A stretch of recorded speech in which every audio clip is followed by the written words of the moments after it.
Граѓаните на Република Македонија 27 дена се на улиците широм државата со барање да се отфрли платформата на албанските партии, која според повеќе изјави е дел и од програмата на СДСМ.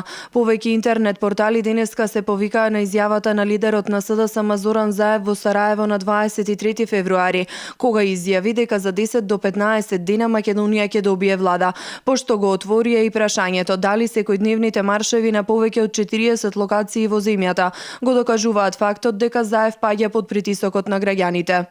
Најзначајните прашања тоа се идната владина програма, платформата на социјалдемократите, платформата на албанските политички партии, законот за употреба на јазиците усогласени. Тоа беа суштествените работи.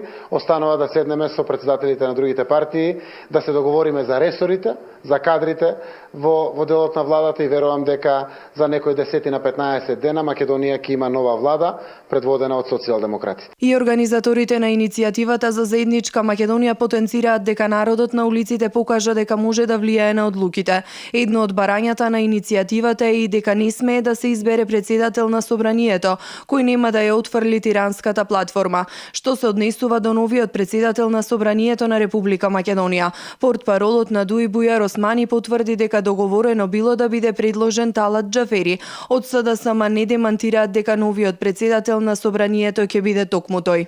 Ние очекуваме во понеделник дека ќе продолжи конститутивната седница на Собранието на Република Македонија, која прво ќе почне со избор на членови и председател на Комисијата за избори и именувања.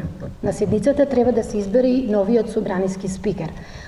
Во понеделник ќе биде соопштено она што представува договор на 67 пратеници од новото парламентарно мнозинство околу кадровското решение за председател на собрание. Во понеделник треба да се гласа за составот на Комисијата за избори и именувања. Дали Македонија ќе добие и нов собраниски спикер, ќе се знае најрано во понеделник на продолжението на конститутивната седница.